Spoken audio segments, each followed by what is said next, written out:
Wait, isn't that your ex-wife? I thought she was broke and barren? How is she stepping out of a Lamborghini, with 4 kids? That whisper sliced through the grand ballroom like a blade. Every head turned. Cameras flashed. And the music stopped. My name is Danielle Brooks, and this moment, was the day the man who once called me worthless learned the meaning of regret. But before you think this is just another revenge story, let me promise you, it's more than that. It's about survival, grace, and how God turns ashes into beauty. Hey beautiful souls, before we go deeper, tell me, where are you watching from today? Drop your city or country in the comments. I love seeing how far our stories travel. Now, let me take you back to where it all began. Rain hammered against the window like the heavens were mourning with me. The clock on the wall ticked endlessly as I stood in the doorway, watching my husband, my everything, shove his clothes into a suitcase. Ethan, my voice cracked. What's going on? He didn't even glance at me. His jaw was set cold and detached. I'm leaving, Danielle. Jasmine's pregnant. I blinked, unsure if I'd heard right. Pregnant? But you said. That's right, he snapped, finally turning toward me. She's expecting. I'm going to be a father. I'm moving out. Just like that. 10 years of love, laughter, and dreams, erased in a single sentence. I stumbled forward, my knees weak. But Ethan, we can fix this. We can see another doctor. We can try again. He cut me off with a smirk I'll never forget. You can't fix what's broken, Danielle. You're the problem. You're barren. And I'm done pretending to love you. My throat burned. Pretending. He zipped his suitcase, walked past me, and paused at the door. You should have known your place. I need a real woman, one who can give me a legacy. Then the door slammed. And I swear, that sound became the echo that haunted my nights for years. The days that followed blurred together, gray skies, unpaid bills, and a silence so heavy which crushed the walls of our apartment. He had taken everything, our savings, the car, even my name off the lease. I remember the eviction notice on my door like it was yesterday. I remember packing my life into 2 suitcases and moving into a tiny, moldy apartment on the south side of Atlanta. People whispered. Friends disappeared. And every night, I'd lie awake staring at the ceiling, whispering to God. Why me? Sometimes I thought maybe Ethan was right. Maybe I was broken. Maybe love wasn't meant for women like me. The ones who give everything and end up with nothing. But deep down, beneath the pain, a tiny voice refused to die. That voice said, this is not the end of your story. 3 months later, I was working double shifts at a small cafe downtown. I'd lost weight, lost sleep, lost hope. One night, while closing up, the world spun around me. Black spots danced in my vision. Then darkness. When I opened my eyes, I was in a hospital bed. A doctor stood beside me, smiling softly. Mrs. Brooks, you gave us quite a scare. But don't worry, you and your babies are fine. I blinked. My what? She chuckled. Your babies. You're pregnant. For a moment, I thought it was some cruel joke. No, that can't be right. My husband said I couldn't. She handed me the ultrasound image. Not 1, not 2, but 4. You're expecting quadruplets. I stared at that blurry image of tiny heartbeats, for little miracles, and the dam inside me broke. Tears poured down my face as I whispered, God, you didn't forget me. That night, as I lay there holding that photo, I realized something. Ethan's rejection wasn't my ending, it was my rebirth. But faith without action is dead. When I got home, I made a vow. These children will never grow up knowing hunger or humiliation. I started saving every penny, sleeping 3 hours a night, and working wherever I could, cleaning offices, serving tables, even delivering packages. Then one day, while serving coffee, I met Mrs. Jenkins, a retired business coach with kind eyes and a sharper mind. "You've got potential, young lady," she said after watching me help a customer. "Ever thought of starting your own thing?" I laughed bitterly. "I can barely pay rent." She smiled. "That's how every empire begins." Mrs. Jenkins became the mentor I never knew I needed. She taught me how to build an online boutique, how to turn my love for fashion into a business. At first, it was just me and my old laptop. But I poured my heart into it, designing, marketing, sewing until my hands blistered. And slowly the orders came in. Then hundreds. Then thousands. Within 2 years, Danielle Grace Designs became a household name. Just when life began to feel beautiful again. When my baby started walking, when I finally smiled without forcing it, the past came knocking. Literally. A golden envelope slipped under my door. Inside, embossed in elegant script, "You are cordially invited to the wedding of Ethan Brooks and Jasmine Carter." My stomach twisted, but I kept reading. At the bottom, in his handwriting, "Would be nice for you to see what real happiness looks like. Maybe it'll teach you something." I laughed, not out of humor, but disbelief. After everything, he still thought he could mock me. But little did Ethan know. The woman he left behind no longer existed. I wasn't the broken wife who begged him to stay. I was a mother, a CEO, a woman rebuilt by grace and fire. So yes, I decided I'd go. Not for revenge, but for closure. And I'd let God handle the rest. The morning of the wedding, I stood before my mirror, silk dress shimmering, heart steady. My 4 children giggled behind me, dressed in matching white. "Mommy, are we going to a party?" little Lily asked. "Yes, baby," I said, kneeling down to tie her ribbon. "But this time, we're the ones who shine." When the Lamborghini pulled up outside, a gift from my business partner after our $1 million milestone, I saw my reflection in the tinted glass.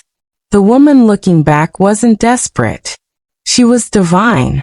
As I strapped my babies in, I whispered, "This is for every woman who's ever been told she wasn't enough." "Wait, isn't that your ex-wife?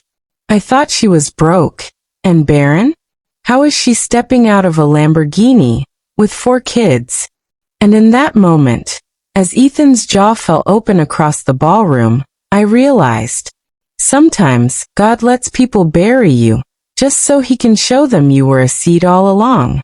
If you're feeling that mix of heartbreak and power right now, hit that subscribe button, beautiful souls. Because what happens next, you won't believe. We've only scratched the surface. The truth about Ethan, the betrayal that follows, and the twist that will leave you speechless, it's all coming. The chandeliers glimmered like frozen stars above the ballroom. Laughter, perfume, and pride filled the air. But as I stepped through the golden doors, every sound dimmed. All eyes turned. The whispers began instantly. "That's Danielle Brooks, the ex-wife. She looks incredible." I walked forward slowly, my 4 children, my miracles, beside me, their tiny hands clutching mine. Every camera turned. Every head followed. And then I saw him. Ethan. The man who once told me I was nothing. His face paled like he'd seen a ghost.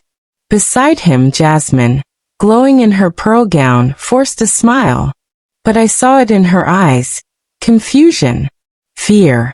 I smiled warmly, almost tenderly, and whispered to my children, "Remember, babies, we walk with grace." "Danielle," Ethan stammered, approaching me as if afraid I might vanish. "Why, how are you?" "Alive." I smiled softly. "Thriving, actually." He looked from my diamond bracelet to the children, then back at me. Whose kids are these? Mine. He blinked. Yours. Yes, I said calmly. And by God's mercy, all 4 of them. His lips trembled. That's impossible. I tilted my head, a faint smile curving my lips. You always said that word a lot, didn't you? Impossible. Funny how life proves us wrong. The guests around us murmured, sensing the tension. Jasmine tugged at his sleeve, forcing a laugh. Ethan, honey, the ceremony's about to start. But he couldn't look away. That's when I noticed a man standing in the corner, tall, gray-haired, wearing the same kind of quiet confidence Mrs. Jenkins always had. His eyes followed me, not with disdain but curiosity. I didn't know it yet, but he would become the key to everything that happened next. 3 years earlier, I had built my brand from nothing. I worked nights while my babies slept, poured every tear, every prayer into my designs. When Graceline Boutique launched its first collection, I barely made enough to cover shipping. But one viral post changed everything. A popular influencer wore my dress on live TV, calling it the perfect blend of elegance and resilience.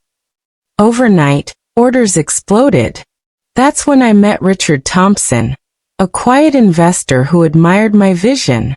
He became my business partner and friend, a man of principle, and a widower who'd lost his wife to illness years earlier. Never let pain turn you bitter, Danielle, he'd once said. Let it refine you. People who rise from ashes shine brighter than those who never burned. Those words became my armor. Back to the wedding. After the ceremony, I tried to slip out quietly. I'd made my statement simply by existing, healed, successful, radiant. But then someone touched my shoulder. It was Richard. I didn't expect to see you here, he said gently. Neither did I replied with a faint smile. He hesitated, then glanced toward Ethan and Jasmine. You know, that man over there, Ethan Brooks, tried to pitch me a business idea once. Said he needed investors for his real estate firm. But the proposal, something about it felt wrong. Too desperate. My heart skipped. You met him? Richard nodded. Yes. That was about 6 months ago. He said he needed the funding quickly. His company was drowning in debt. I froze. Debt. He frowned. You didn't know? I shook my head slowly. The dots began to connect in my mind. Ethan's sudden arrogance before leaving, his fake confidence at the altar, the hollow pride in his tone. All a show. He wasn't the successful man he pretended to be. He was broke. And Jasmine had no idea. Later that evening, while guests danced and laughed, I found a quiet corner on the balcony. My children were with my sister inside, playing with balloons. The night air was cool, scented with roses and deceit. And then Ethan found me again. Danielle, he said, voice shaky. I need to talk to you. I turned slowly, raising an eyebrow. Talk. I was wrong, he said quickly. About everything. About you. Stop. I said firmly. Don't insult my intelligence. You're not here because you regret leaving me. You're here because your life's falling apart. He flinched. Who told you that? I shrugged. A little bird. Or maybe just karma. He ran a hand through his hair. Please, Danielle, I need help. My business. Your business. I laughed softly. You mean the one you built on ego and lies? He reached for my hand, but I stepped back. Danielle, you're successful now, I can see that. Maybe we could. What? Start over. I asked quietly.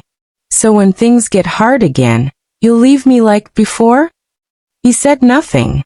His silence was my closure. The next morning, as news of the wedding spread online, something unexpected happened.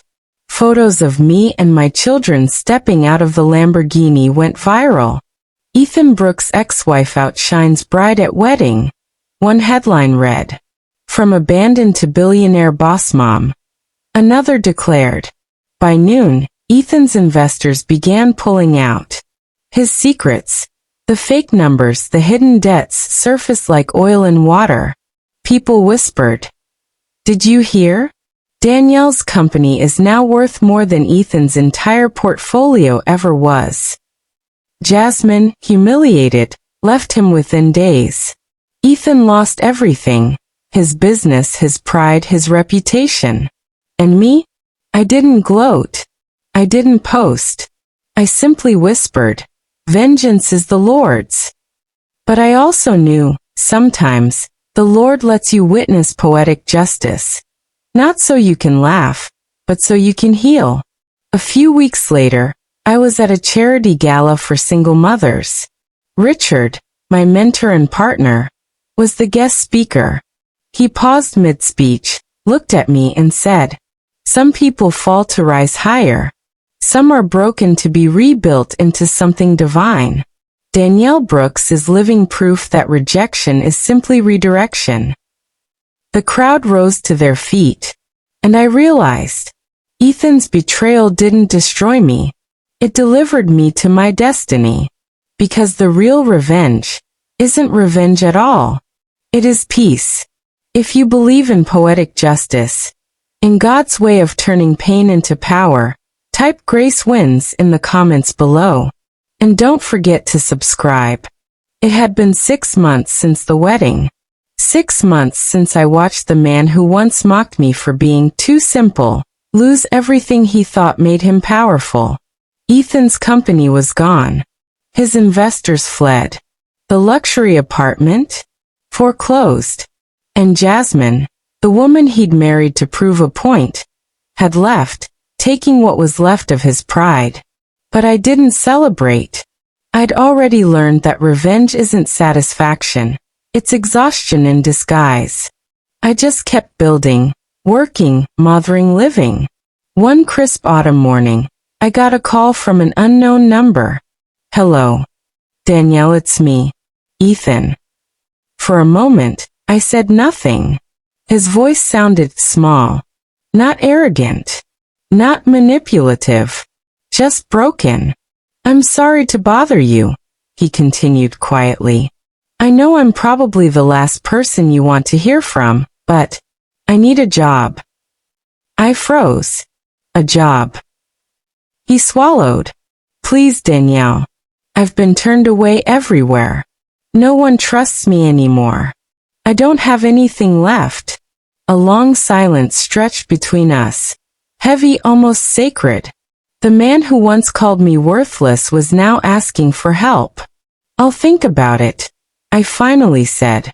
A week later, Ethan walked into my company's headquarters, Graceline Enterprises, the same building he once said I'd never afford to rent. He looked tired, defeated, his once polished shoes scuffed, his suit hanging loose on his frame. When he entered my office, his eyes widened at the sight of the nameplate. Danielle Brooks, founder and CEO. He stammered, "This place, it's incredible." "Thank you," I said, rising from behind the desk. "It's the result of believing in myself when no one else did." He nodded, eyes glistening. "You always were stronger than me." I studied him for a moment, then said gently, "You can work in logistics. It's not glamorous, but it's honest." His eyes filled with tears. "You'd really do that?" "Yes," I replied. "Not for you, but for who I've become. Mercy isn't weakness, Ethan. It's strength."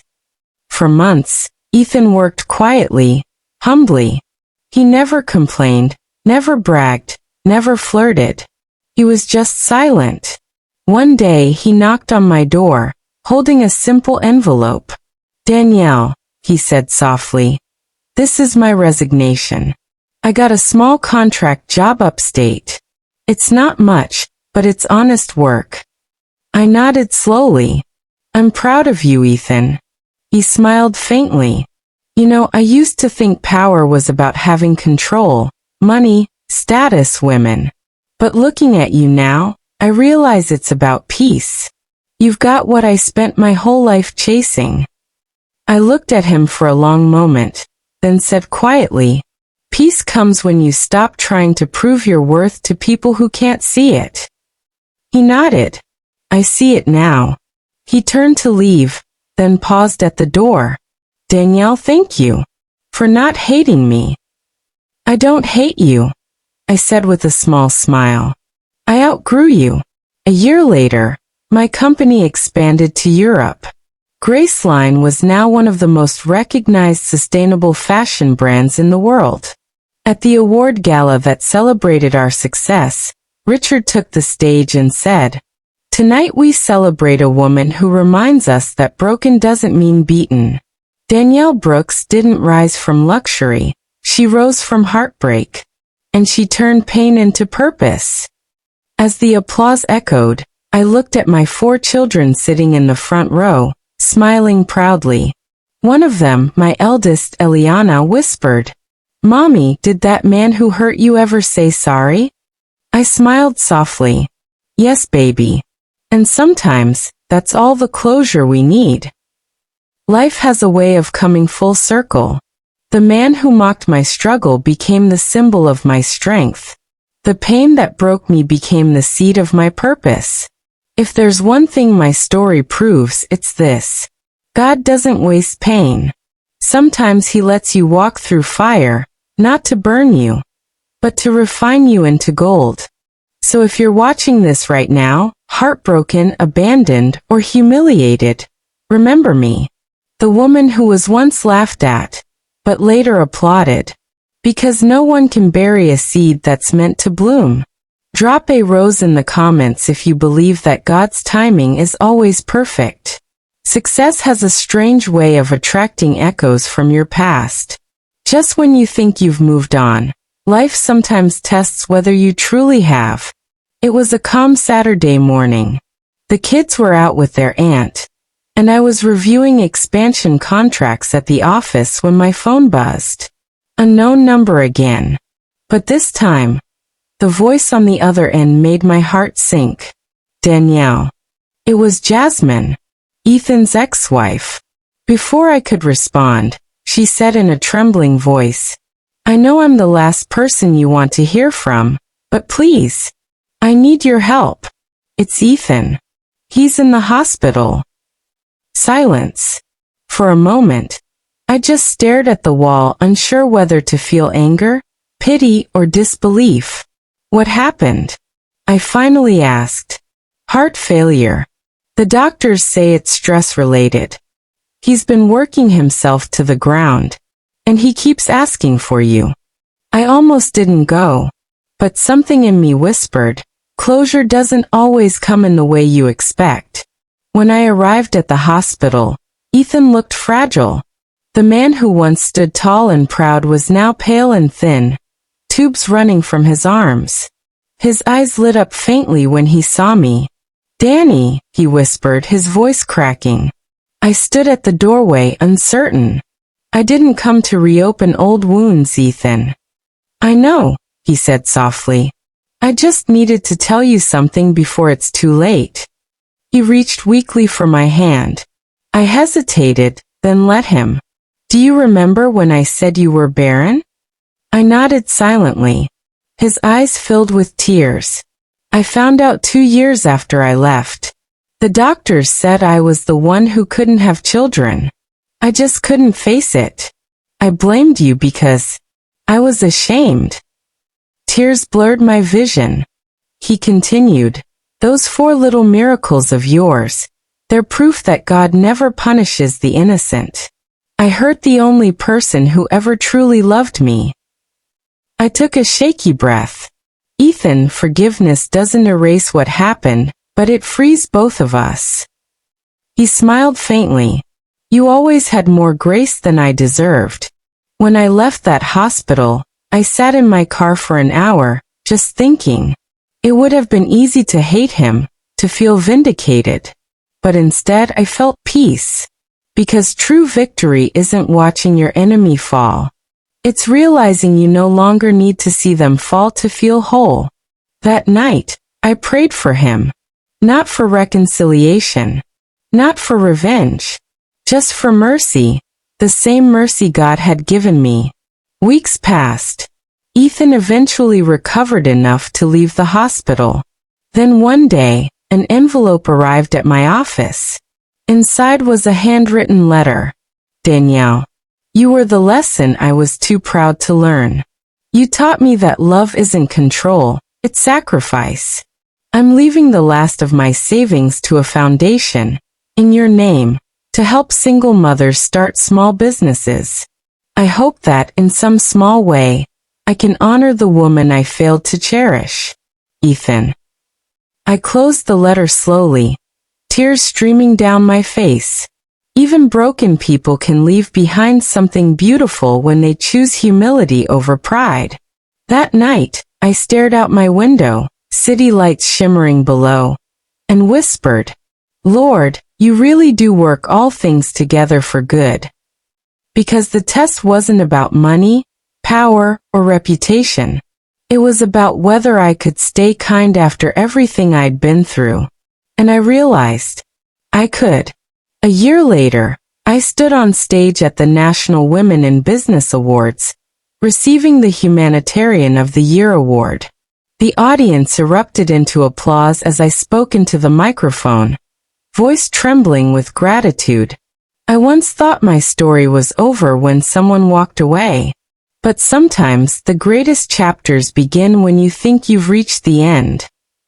I paused, smiling at my children in the front row. My name is Danielle Brooks. I was once called barren, poor, and worthless. But today I stand here, not because I proved anyone wrong, but because I let God prove himself right. The room went silent, then exploded in applause. After the ceremony, I visited Ethan's memorial site, a small stone near the foundation he established in my name. The foundation was thriving, supporting hundreds of single mothers. I placed flowers on the grave and whispered, You found peace after all. Thank you for choosing light at the end. As I turned to leave, the wind brushed softly against my cheek, like a final goodbye. Back home, my kids were waiting with a surprise. They'd drawn a family portrait. In the middle was me smiling, surrounded by 4 little hearts labeled faith, hope, grace, and love. Mommy, Lily said. We named them after you. I laughed through tears. After me. Yes, she said proudly. Because that's what you teach us every day. And in that moment, I realized this was the real ending. Not the wedding humiliation. Not the revenge. But legacy. Love. Peace. If you're still watching this right now, I want you to remember something. People may underestimate you. They may hurt you, betray you, or laugh at your pain. But God is writing a story even they can't rewrite. The same table they used to mock you. He can turn it into the altar where your victory is celebrated. So don't give up. Keep standing. Keep believing. Because one day, the same people who called you nothing will watch you walk into your purpose with grace and realize you were never the problem. You were the promise. If this story moved your heart, don't just scroll away. Subscribe to the channel for more real-life stories of strength, faith, and second chances. Comment, I believe in divine timing. If you know God can turn any pain into purpose. And share this story with someone who needs hope today. Because sometimes, what looks like rejection is really redirection from heaven.